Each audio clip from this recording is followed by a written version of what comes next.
കന്യാകുമാരി ജില്ലയിലെ പാർവതീപുരത്തിനടുത്ത് പ്രകൃതിയുടെയും വിശ്വാസത്തിന്റെയും അത്ഭുതങ്ങൾ ഒളിപ്പിച്ചു വച്ച ഒരു മലനിരയുണ്ട്, ആനക്കൽ മല. ദൂരെ നിന്ന് നോക്കുമ്പോൾ ഉറങ്ങിക്കിടക്കുന്ന ഒരു ആനയുടെ രൂപം പോലെ കാണപ്പെടുന്നതിനാലാണ് ഈ മലനിരകൾക്ക് ആനക്കൽ മല എന്ന പേര് ലഭിച്ചതെന്ന് പറയപ്പെടുന്നു. മലയടിവാരത്ത് നിന്ന് പച്ചപ്പിന്റെ പശ്ചാത്തലത്തിൽ വരിവരിയായി നിൽക്കുന്ന കരിമ്പനകളെ പിന്നിട്ട് ആനക്കൽ മലയിലേക്കുള്ള യാത്ര ആരംഭിക്കുന്നു. കുത്തനെയുള്ള കയറ്റങ്ങളും പാറക്കെട്ടുകളും പിന്നിട്ട് ഓരോ ചുവടും മുന്നോട്ട് വയ്ക്കുമ്പോൾ ഈ യാത്ര ശരീരത്തെ മാത്രമല്ല മനസ്സിനെയും പരീക്ഷിക്കുന്നതായി തോന്നും. എന്നാൽ ഉയരം കൂടുന്തോറും മലനിരകളെ തഴുകിയെത്തുന്ന ശക്തമായ കുളിർകാറ്റ് നമ്മെ സ്വീകരിക്കും. പുൽനാമ്പുകളെ അങ്ങോളമിങ്ങോളം ഓളങ്ങളാക്കി മാറ്റിക്കൊണ്ട് കുന്നിൻ ചെരുവുകളിൽ ഭാരമില്ലാതെ പാറിപ്പറക്കുന്ന ആ തണുത്ത കാറ്റ് തളർച്ചകളെയെല്ലാം നിമിഷനേരം കൊണ്ട് അലിയിച്ചു കളയും. ശരീരം തളർന്ന് ഒരു നിമിഷം നിൽക്കുമ്പോൾ ആ കാറ്റ് നൽകുന്ന ആശ്വാസം പറഞ്ഞറിയിക്കാൻ കഴിയാത്തതാണ്. ചുറ്റുമുള്ള കാടും പാറകളും മലനിരകളും ചേർന്ന് നമ്മെ മറ്റൊരു ലോകത്തേക്ക് കൊണ്ടുപോകുന്നത് പോലെ തോന്നും.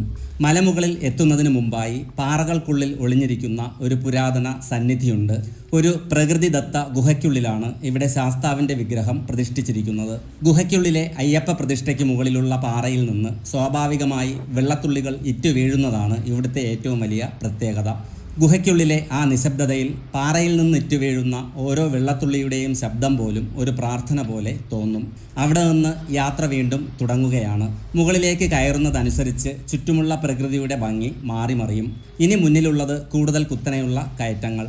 താഴ്വരയിൽ അനുഭവപ്പെട്ടതിനേക്കാൾ എത്രയോ ഇരട്ടി ശക്തിയിലാണ് മലമുകളിലെ പുൽമേടുകൾക്കിടയിലൂടെ കാറ്റ് വീശിയടിക്കുന്നത്. ഇവിടെ ആ കാറ്റിന് ഒരു പ്രത്യേക വന്യതയുണ്ട്.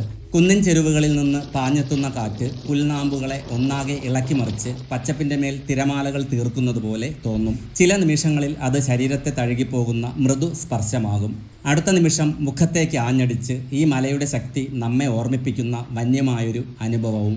കാതിനരികിലൂടെ കടന്നുപോകുന്ന അതിൻ്റെ ഇരമ്പലും കാറ്റിനൊപ്പം അങ്ങോളമിങ്ങോളം ഓളം വെട്ടുന്ന പുൽമേടുകളും കാണുമ്പോൾ നമ്മൾ പ്രകൃതിയെ നോക്കി നിൽക്കുകയല്ല, ആ പ്രകൃതിയുടെ ശ്വാസത്തിനൊപ്പം നിൽക്കുകയാണെന്ന് തോന്നും.